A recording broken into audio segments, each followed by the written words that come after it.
Hola Irene, bienvenida a tu espacio. Gracias. Hoy estás en el otro lado y queremos que nos cuentes con todo lujo de detalles en qué consiste este nuevo proyecto que se llama BECE.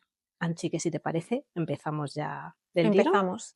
¿Qué es BECE y quiénes lo formáis? Bueno, pues BECE es el resultado de un proyecto que lleva muchos años en mi cabeza, pero que nunca me he encontrado con las fuerzas de sacarlo adelante.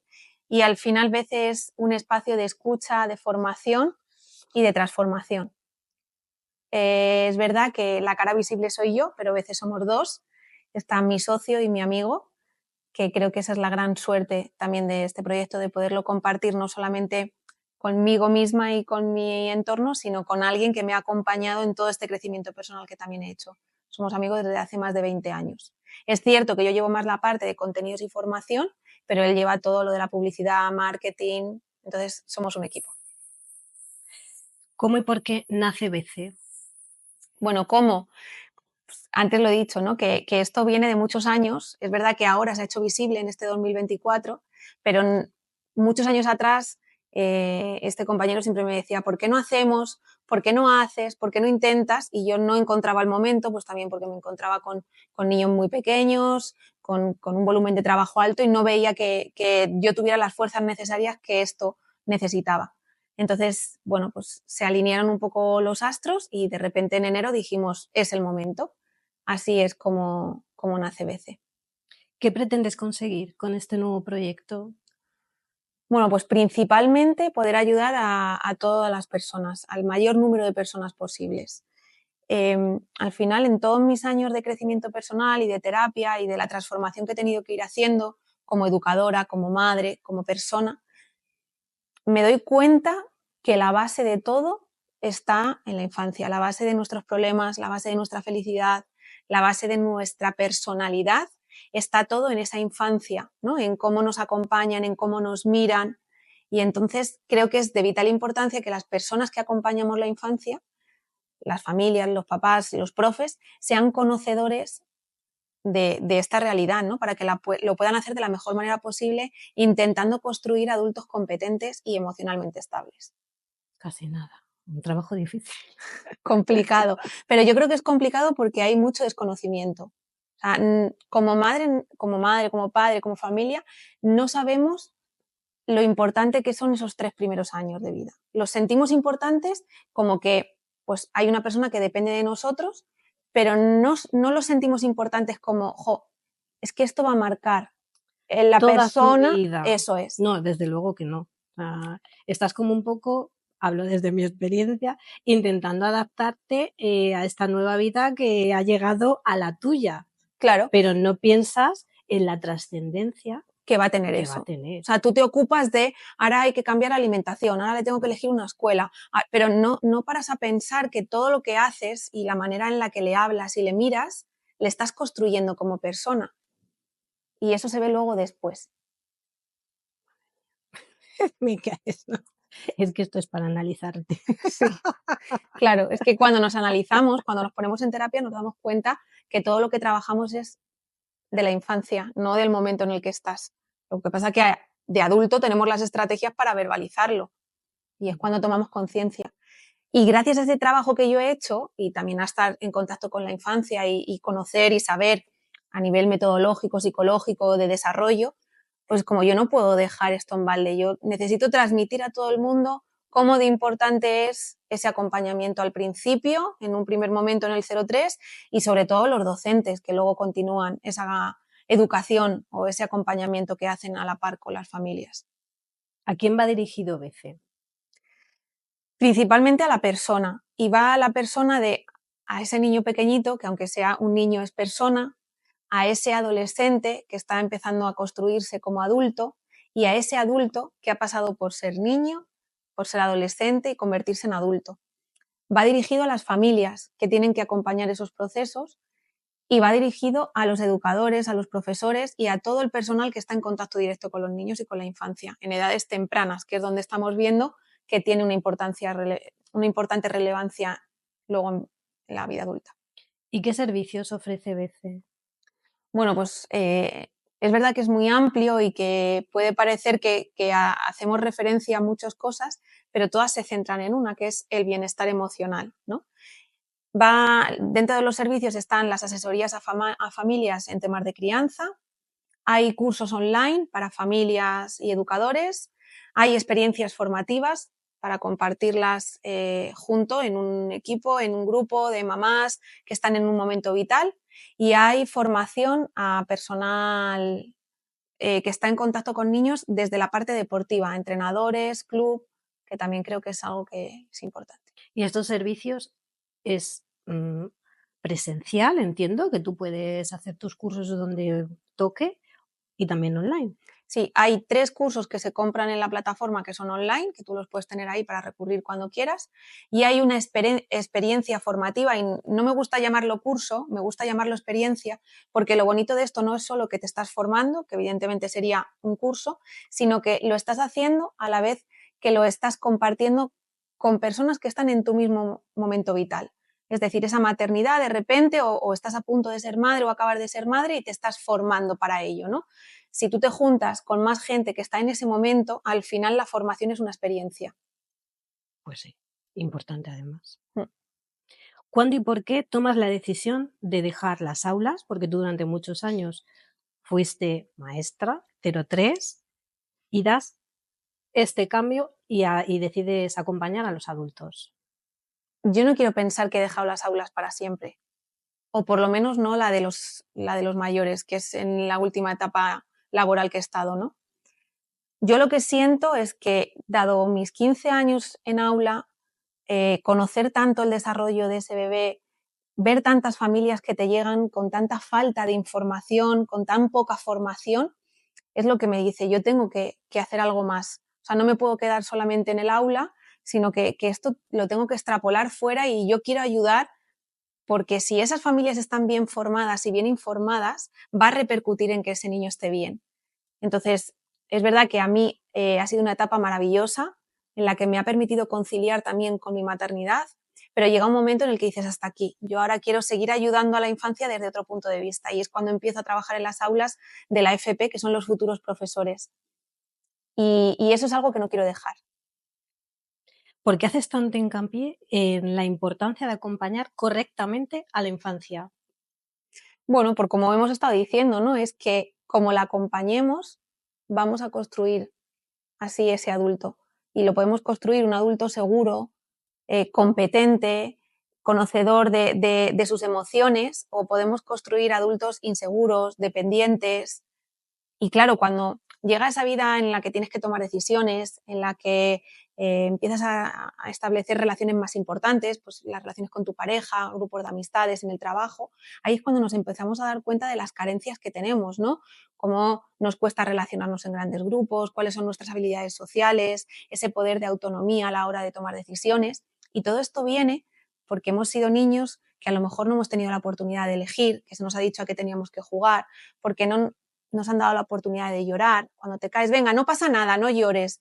Hemos quitado importancia a lo que sentíamos, y claro, luego cuando llega el momento de compartir con otra persona tus sentimientos y tus emociones, no sabemos, pero porque en realidad nos las han ido tapando. Entonces, por eso me parece tan importante acompañar bien la infancia.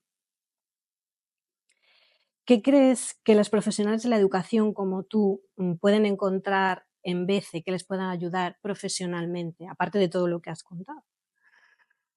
Yo me atrevería a decir que casi todo el contenido que hay en BC en cursos online, por ejemplo, no voy a decir el 100%, pero el 80-90% yo lo he aprendido fuera de las titulaciones regladas, ¿vale? Yo estudié la FP y luego estudié la carrera de magisterio, y todo lo que yo ahora intento transmitir y compartir no lo he aprendido ahí, lo he aprendido fuera, en otras metodologías, en el conocerme también a mí como persona.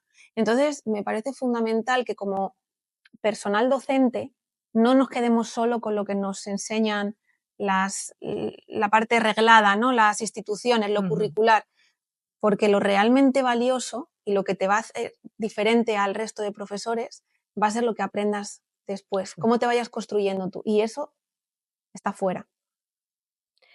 Eso está fuera. Entonces, eso es una de las cosas que diferencia BECE, lo que ofrece ¿O qué otras diferencias hay de los cursos y formaciones que hacéis que las diferencia de otra oferta que pueda haber en el mercado? ¿Qué es lo que diferencia a veces? Yo creo fundamentalmente que no puedes dar o no puedes contar algo que tú no has recibido. Yo he estado en FP estudiando, yo he estado estudiando una carrera y yo he visto cuánta falta de actualización en cuanto a contenidos había. Entonces, BC es yo te voy a poner aquí todo lo que tienes que saber para enfrentarte a lo que tu puesto de trabajo, en este caso en una escuela infantil, necesita. Porque como te quedes solo con la FP, con lo que aprendes en el grado superior o con lo que aprendes en la carrera, te va a faltar mucho contenido para poder atenderlo bien. Entonces sí que creo que ahí nos diferenciamos del resto, ¿no? Porque no es algo que yo haya tenido una idea y diga, lo voy a hacer. Es algo que yo lo he vivido, que a mí me han faltado recursos, que me los he tenido que buscar por otro lado, que me he tenido que formar, que me he tenido que ampliar conocimientos y que cuando lo he hecho he visto, ¡jo! Esto funciona, ¿no? Entonces, como lo tengo que contar, lo tengo que compartir al mayor número de personas, porque además en ese contar y en ese compartir lo que estoy haciendo es que estas personas también contribuyan a construir adultos competentes. Dentro de los servicios que ofrece BC, tienes uno de acompañamiento emocional para mejorar el rendimiento deportivo. ¿Esto a quién va dirigido? A ver, yo siempre digo que mis hijos han venido a este mundo a enseñarme mucho, ¿no? Y la maternidad me ha hecho mucho más profesional. Y ahora mismo, a pesar de que son mayores, que tienen 9 y 12 años, la etapa que estamos disfrutando es pues las conquistas o los logros deportivos porque los dos hacen deporte.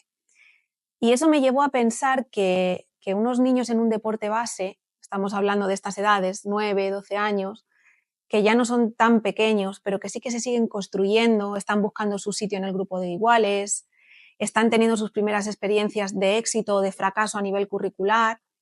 El entrenador es lo que más le conecta con una persona, con ese niño, ¿no? Decir, bueno, pues tengo algo en común con este adulto, que es el deporte, practicamos o entendemos de lo mismo. El profesor se queda como muy arriba porque parece que el profesor es el que te enseña lo curricular, no tienes esa confianza. Y papá y mamá o la familia tienen otro rol un poco más de protección, con lo cual entiendo que la relación que tú entables con tu entrenador va a determinar mucho también en la persona en la que te vayas a convertir. Y ese entrenador tiene que entender que tiene una parte de enseñanza a nivel deportiva, pero que es un modelo a nivel de persona. Entonces, tiene que ser conocedor de que la manera en la que se dirija a ellos, la manera en la que realce sus éxitos, corrija sus errores, va a marcar también esa parte de ese niño en quien se va a convertir.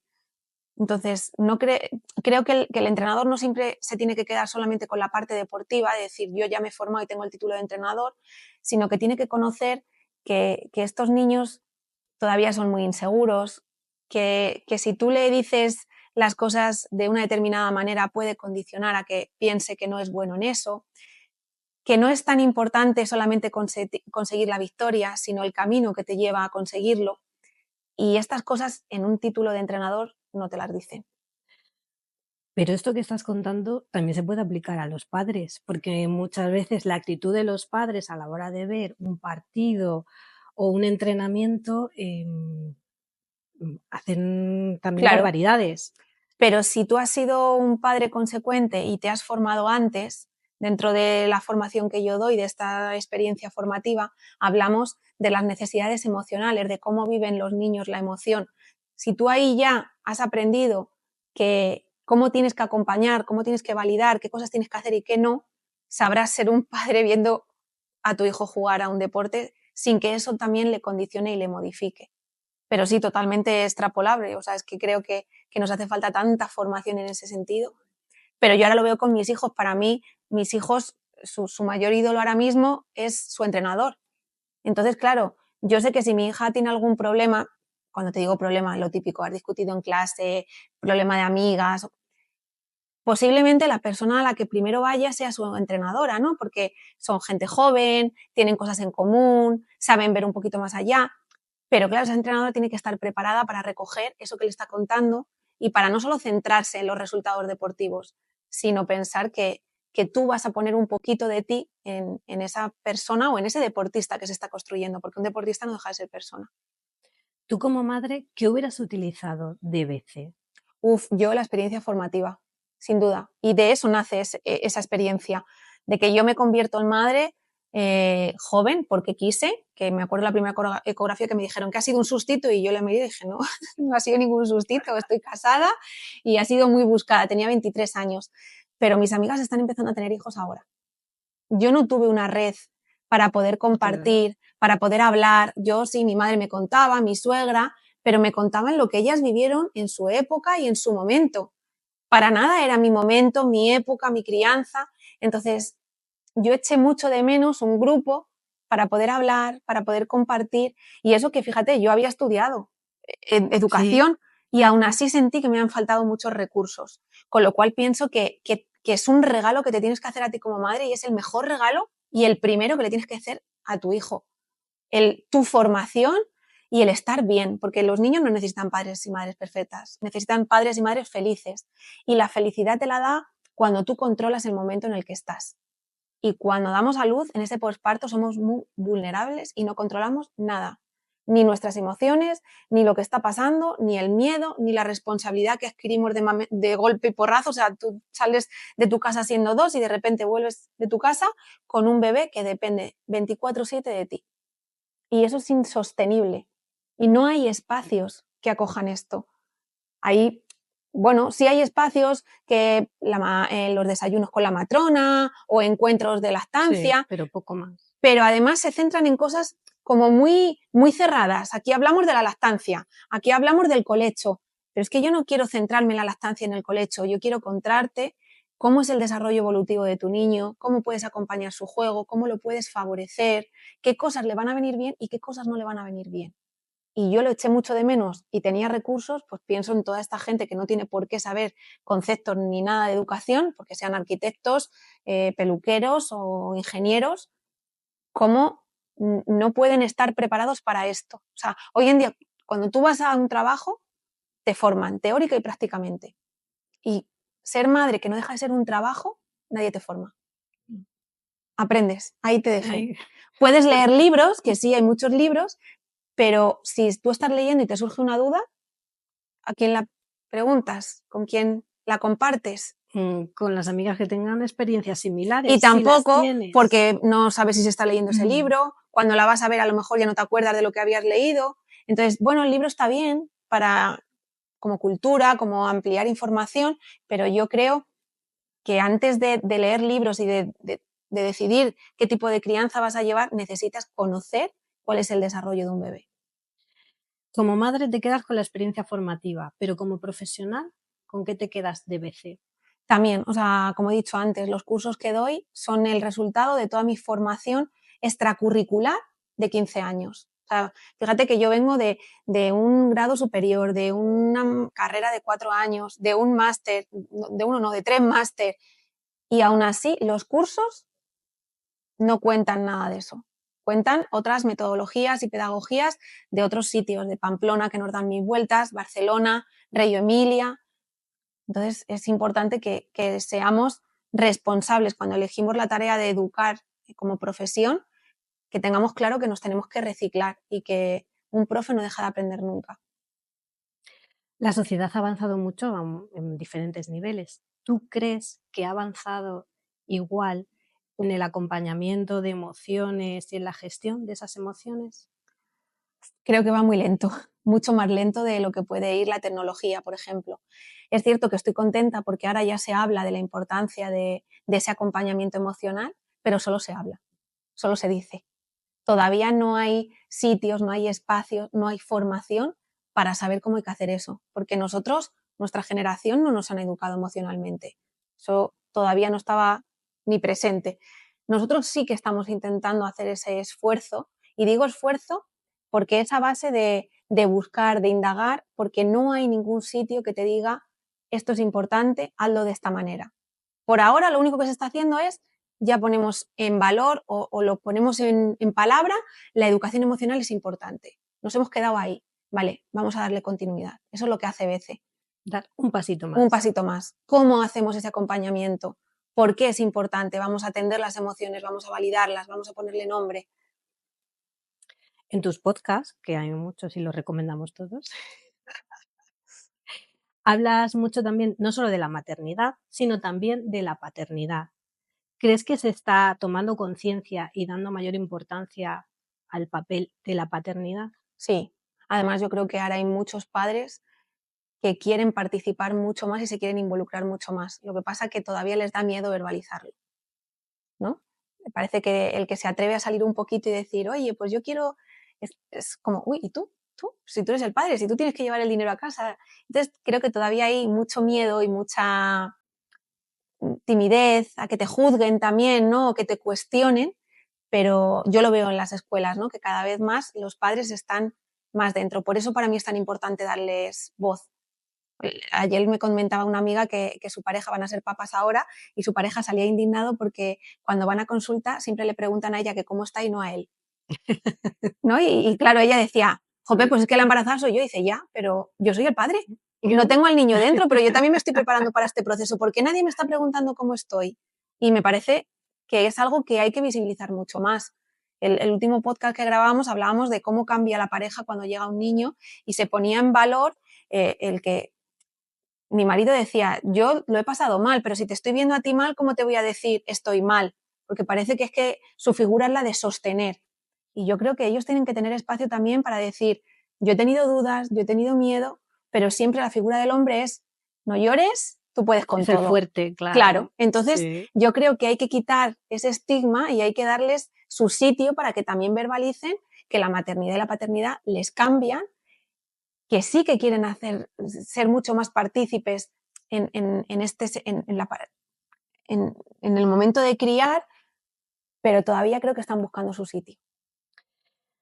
Son muchas las veces que te refieres a tu experiencia en el aula, pero con los adolescentes pareces que tienes una conexión especial. Sí. ¿A qué se debe? No quiero llorar. No llores. Pero aquí validamos las emociones. Sí, sí. Sí, yo me las valido continuamente.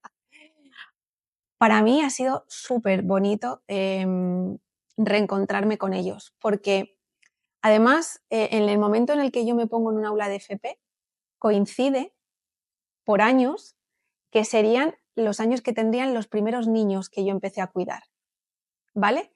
Y entonces en ellos veo el resultado de cómo no hemos hecho las cosas bien desde pequeños, ¿no? Yo he tenido alumnos que el primer día cuando se han presentado me han dado ganas de abrazarles y decir, ven que te abrazo.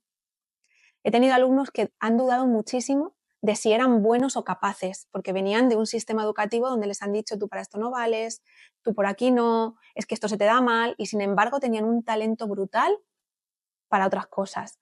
Entonces, para mí, estar en las aulas de FP con los adolescentes es como intentar reparar esa parte de la infancia que no ha sido muy bien acompañada y sobre todo para mí es el futuro, porque ellos van a ser los que van a acompañar a partir de ahora la infancia. Y yo siempre les he dicho, y es algo que repetía siempre en clase, primero hay que ser buenas personas y luego buenos profesores. No me vale nada que seas un buen profe si no eres una buena persona. Entonces, trabajar ya con personitas hechas, donde he reforzado todas sus capacidades buenas y donde les he podido conectar con ese niño, para mí ha sido un regalo. Por eso no quiero pensar que mi etapa de profe ha terminado, sí en el 03, porque siento que ahí ya hice todo lo que tenía que hacer, pero me han dado mucho más los adolescentes que los niños, porque ahí estoy trabajando con el adolescente y con el niño.